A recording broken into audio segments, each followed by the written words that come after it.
我係夏文月爸媽，歡迎你哋返到嚟我嘅頻道。之前呢，我就喺 IG post 咗2個晚霜，話正嘅，一個就係呢一個啦，另外就係呢一個，兩者嘅分別呢，喺我用完之後呢，都係差唔多，不過價錢上呢，就一個天一個地。咁點解會爸媽你又用兩隻都買嘅？係啊，一個呢，儀式感重啲，另外一個呢，我就覺得平靚正。嗱，你哋唔好睇少呢支咁嘅嘢，呢支嘢呢，如果各位朋友去過法國嘅藥妝店，你對佢一定唔會陌生。佢可以好多功能，第一，佢可以做面霜啦、晚霜啦，另外佢可以愛嚟卸妝啦，又或者你好乾嘅時候呢，直接愛嚟敷面都得嘅。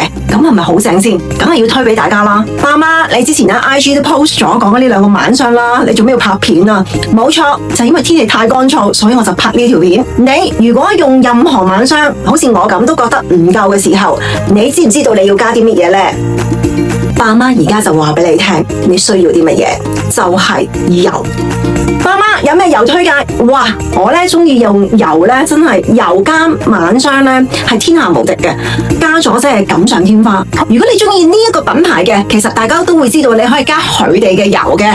不過咁呢個又係好貴，平價有冇啊？爸媽咁當然有啦，唔係睇我台做乜啫？我哋要買啲平靚正同精準嘅嘢啊嘛。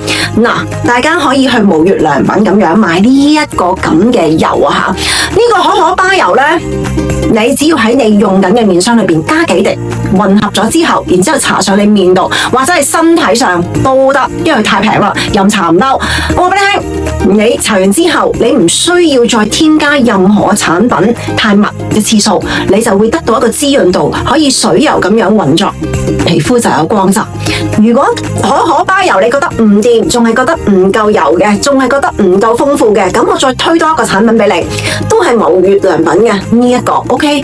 咁呢個呢，就係摩洛哥堅果油，我覺得無月良品呢係比較平靚正，同埋佢唔使咁大支，因為一支油呢，喺香港嚟講呢，用到一季呢，即係3-4個月呢，絕對係冇問題，有多冇少嘅啫。所以大家唔需要一次過買太多喺度囤積。今日嘅分享呢，就嚟到呢度啦。如果你中意我嘅影片，記得俾個 like 支持下我，喜歡我啦，subscribe訂閱撳埋隔籬個鐘仔。仲有，如果覺得呢條片正嘅話 ，share 俾你啲朋友。另外，我等緊你哋啲留言。我哋下集見，拜。